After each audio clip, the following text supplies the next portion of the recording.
தொகுதியில அதிமுக முன்னாள் அமைச்சர் திரு SP வேலுமணி முன்னிலை வகிக்கிறார் அப்படிங்கிற ஒரு நம்பரையும் நம்ம பார்த்துக்கிட்டு இருக்கோம். சற்றே குறைய 101 இடங்களுக்கான முன்னணி நிலவரங்கள் கிடைக்க பெற்றிருக்கக்கூடிய நிலையில 56 இடங்கள்ல திமுக கூட்டணி முன்னிலை வகிக்கிறது. 26 இடங்கள்ல அதிமுக கூட்டணியும் 19 இடங்கள்ல தற்போது தாவேக்க முன்னிலை அப்படிங்கிற ஒரு நம்பர் 26-19 ரொம்ப கவனிக்கக்கூடிய ஒரு நம்பரா இது மாறி இருக்கா சாமிநாதன்? ஆமா சார், நிச்சயமா மாறி இருக்கிறது. கிட்டத்தட்ட எதிர்க்கட்சி யார் என்று கேள்வி எழுப்பக்கூடிய அளவுல தபால் வாக்குகளாகத்தான் இருந்தாலும் மற்றும் ஒரு முக்கியமான செய்தி, மத்திய இணையமைச்சர் எல் முருகன் தான் போட்டியிட்ட அவினாசி தொகுதியில பின்னடைவை சந்தித்திருக்கிறார் அப்படிங்கிற ஒன்றையும் நாம பார்க்கிறோம். ஆமாம், இதுல பெரும்பாலும் பாத்தீங்கன்னா சார் விஐபி தொகுதிகளில் பல இடங்கள்ல பின்னடைவு ஏற்பட்டிருக்கு. ரொம்ப முக்கியமா நீங்க அதிமுக ஒரு விஷயம் பண்ணாங்க சார், அமைச்சர்கள் தொகுதிகளில் அவர்கள் போட்டியிடாம கூட்டணி கட்சிகளுக்கு ஒதுக்குறாங்க.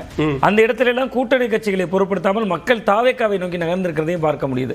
நீங்க கிட்டத்தட்ட அது ஒன்று.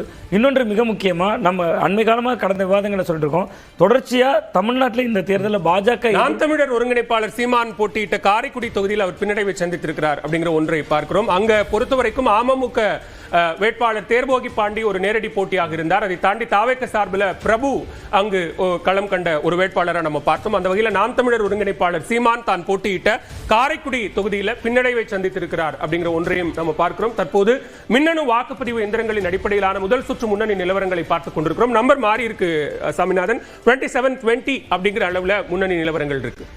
இது நிச்சயமா மதுரை மத்திய தொகுதியில இயக்குனரும் நடிகருமான சுந்தர் சி புதிய நீதி கட்சியின் சார்பில் களம் கண்ட பாஜக கூட்டணியில் என்டிஏவில் களம் கண்ட சுந்தர் சி தற்போது முன்னிலை வகித்துக் கொண்டிருக்கிறார். அந்த தொகுதியை பொறுத்தவரைக்கும் அமைச்சர் டி.ஆர். பழனிவேல்ராஜன் திமுக சார்பில் களம் கண்ட தொகுதி, அவர் பின்னடைவை சந்தித்திருக்கக்கூடிய நிலையில தற்போது இயக்குனரும் நடிகருமான சுந்தர் சி புதிய நீதி கட்சியின்